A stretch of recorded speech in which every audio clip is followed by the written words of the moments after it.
Hello again, Steve here with a few comments on another way to think of employment.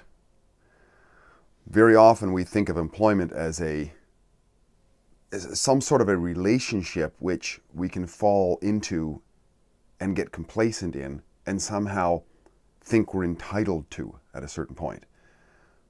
We see this with especially government employees and union employees. They get this rivalry going on where they have to get laws enacted and all this because there's the big bad management and the ownership and the greedy this and the greedy that. And we, the poor little ones, the victims of all this, we have to somehow gain control of this and be part and dictate what's going to go on here because this is our life and it's our, our dignity and all this. It's all nonsense. It's all complete nonsense if we look at it in terms of a different perspective, which is that a business relationship, right?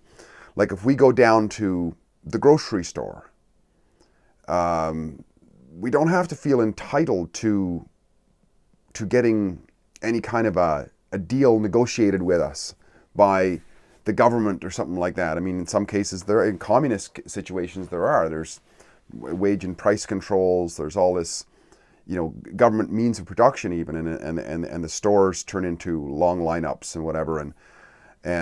But in most Western countries, anyways, we go down to the grocery store. It is either you make the deal or you don't. It's that simple. And nobody, for the most part, people don't feel entitled to just walk in there and get something. There's a business transaction that goes on. So if we think of employment like that we are in business, we're making a business deal as an employee with the employer, right? We're trading something. The employer needs solutions to whatever, and we're going to bring our best effort to solve those problems. He's looking at solving his problems. So, and when we look at it that way, when we look at that basically as an employee, we have a customer. We're in business, the customer is our employer. Well, how many businesses out there would be content with never again looking for another customer? I'm just going to stick with this one customer who comes into my store once every day and buys a shopping cart full of stuff. I'm just going to rely on that. I'm only going to just work for that one customer. No, you put out advertisements, you put out notifications here, specials here, and so on, and you try to gain more customers. You try to diversify your customer base so that if you were to lose a customer, you would still have the other customers. And that's one of the ways that we can look at employment in terms of, because also a lot of people they talk about job security is so important. They complain to the government, they have protests and all kinds of stuff. We want job security. Well, one of the ways to get job security is to diversify your customer base, right? If you only have one customer, then figure out what it is of value you bring to that customer and offer that to others. Yes, you may have 8 hours a day to one customer, but who's to say you couldn't provide 30 minutes or an hour or two or here and there on the weekends, whatever, to other customers? Then what would happen is if you were to somehow get fired or laid off, you wouldn't be out of work because you'd still have the other customers, you see?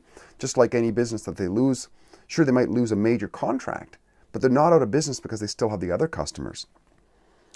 So there's advantages, I think, to way of looking at this. The first one, of course, is I already kind of covered it, which is that if you get laid off, you still have that diversity that you can fall back on and then build on them because you only had time maybe for a couple of hours on the weekends and so on for the other customers. But if you got laid off 40 hours a week, then you could just focus your attention and create more value for those customers and draw that up. At least you have something to go with, right?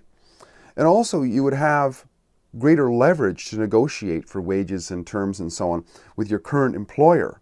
If all of a sudden you're getting lots of work, let's say you're making like $20 an hour with your regular employer, and somebody else is paying you $40 an hour, and it comes time, for wage negotiations at the end of the year, or the end of the term or whatever with your current employer, you could say to the buddy, hang on a second here. Did you know that on the weekend, I go to work tomorrow for $40 an hour, And then not that you could expect the employer to be able to match that, but it gives them incentive to say, oh, okay, you're providing some real value over here, and maybe set up a conversation about that.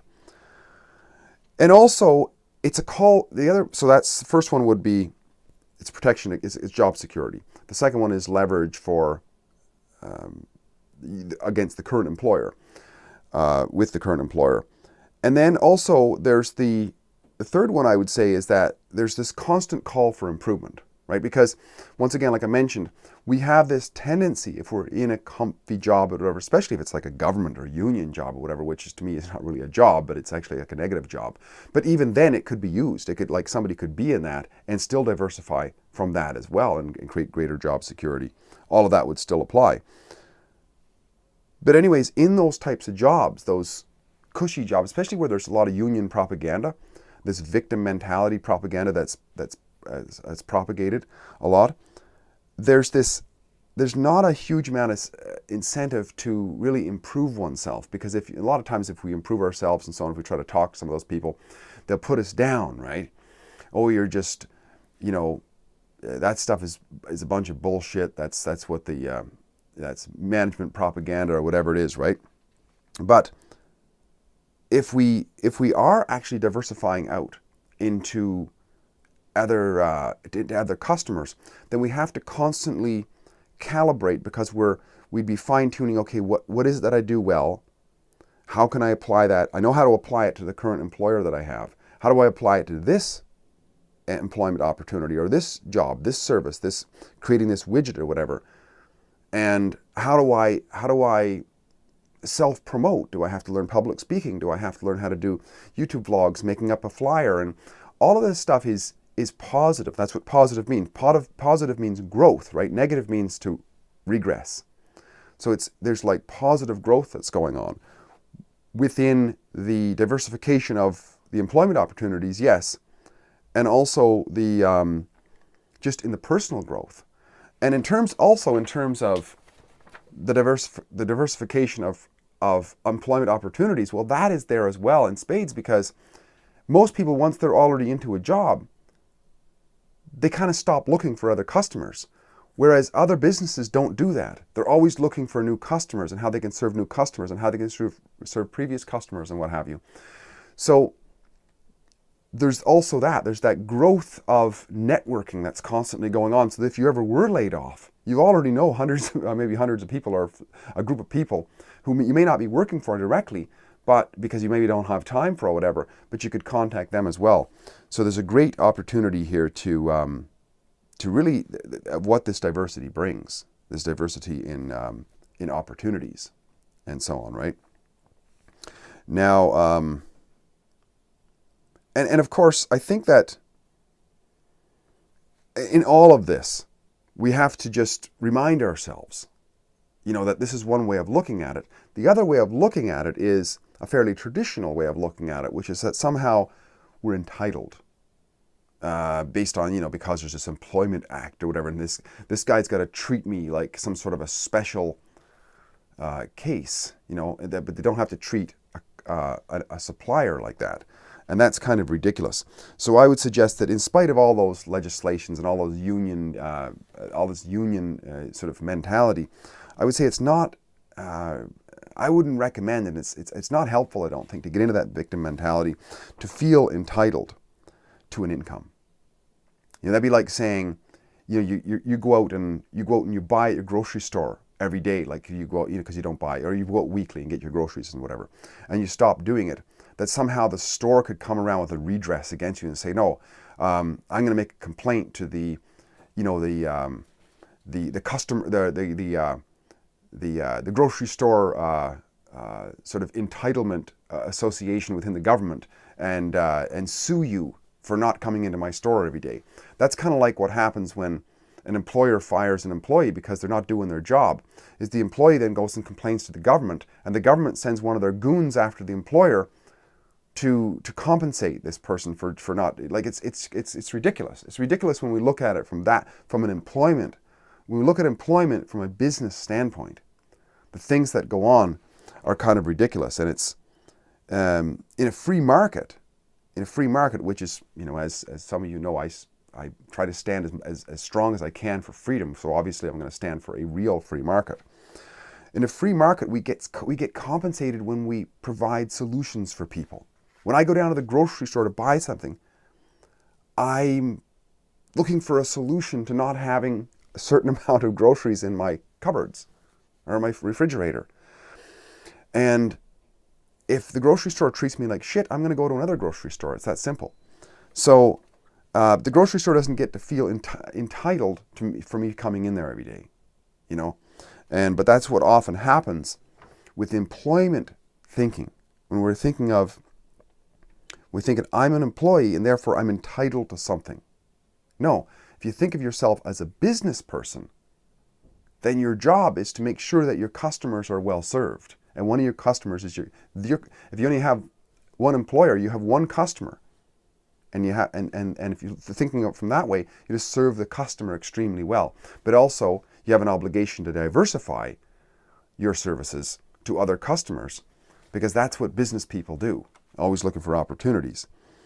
So I would say that in the summation here, I would say, you know, speaking to myself here, but hopefully this will help others, which is that when we're employees, if we think of ourselves, we encourage ourselves to think of ourselves as business people, first and foremost, who are in a business deal with a customer, who we happen to call our employer.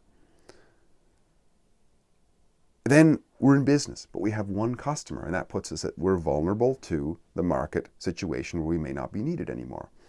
So my recommendation would be to continue to think of ourselves as business people with a customer, and where our job is to serve the customer, but to make sure that we have a balanced portfolio, if you will, of customers. It's a heck of a good idea to diversify ourselves into other customers when we can. And we get, as a result, some of those benefits, as I mentioned. I'm just trying to, so I don't forget them.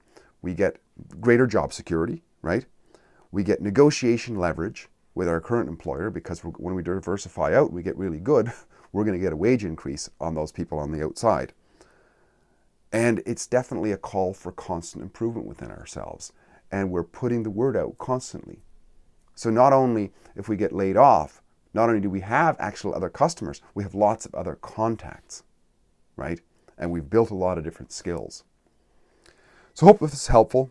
It's a way of looking at employment in a different light, which is that it's a voluntary form of business like any other business, where it's a business person, customer relationship, where we seek to solve the problems of those who we work for, and in the process we get compensated. Let's learn from that, hopefully, and diversify as much as we can within the skill sets that we have within other customers. Steve here again, great chatting.